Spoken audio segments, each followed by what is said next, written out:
नमस्कार दोस्तों, Bharat selection wing Lakhperabagh Barabanki के ऑफिशियल चैनल पर आप सभी का स्वागत है। डिक्टेशन रामधारी गुप्ता पत्रिका 2 प्रतिलेखन संख्या 20 स्पीड 80 स्टार्ट होगा 5 सेकंड बाद।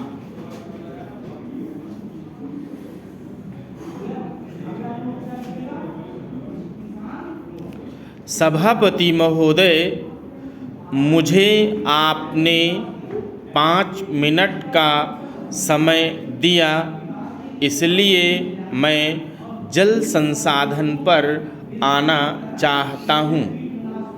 जल संसाधन एक ऐसा विषय है जिसमें मैंने सुना है कि जहाँ जल के ज़्यादा स्रोत हों वहाँ उस स्रोत के माध्यम से खेती को व्यवस्थित किया जाता है।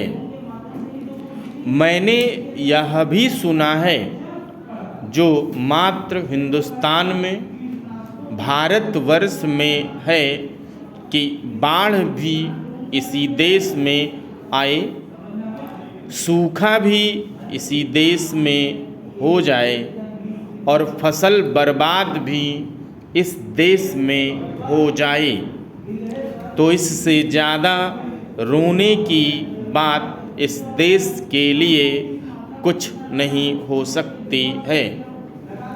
मैं सुझाव देना चाहता हूँ कि आज जितनी भी योजनाएं हैं, जल संसाधन की योजना मद में जितना पैसा आपने अभी दिया, उससे ज़्यादा इस मद में खर्च करना चाहिए था।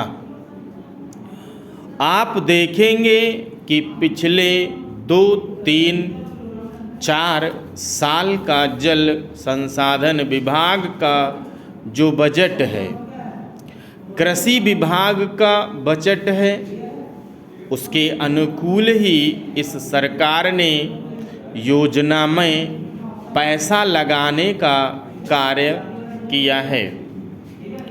इससे भी लगता है कि इस सरकार का भी यह इरादा है कि किसान को जिस तरह से पिछली सरकार ने उपेक्षित करने का कार्य किया है, उसी तरह से यह सरकार आगे चलाने की योजना बना रही है।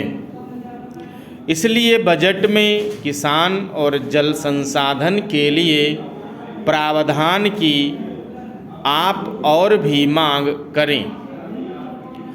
मंत्री जी, तो हम आपको पैसा देने के लिए तैयार हैं, आपकी कटौती नहीं होगी। जिस तरह से हमारे आदरणीय प्रधानमंत्री जी ने रक्षा मंत्रालय के लिए बजट की विशेष व्यवस्था की है, उसी तरह से युद्ध स्तर पर किसान और जल संसाधन के लिए बजट की व्यवस्था आप करें और हम लोग निश्चित रूप से आपकी मांग को पूरा करेंगे। चूँकि यह गांव का पैसा है, गांव पर खर्च होना चाहिए, शहर पर नहीं होना चाहिए। जो आप करने जा रहे हैं, दूसरे उत्तर बिहार की क्या विडंबना है, क्या रोना है। वहाँ आप देखेंगे कि भारत सरकार और बिहार सरकार प्रत्येक वर्ष 100 करोड़ रुपए राहत के नाम पर खर्च करती है।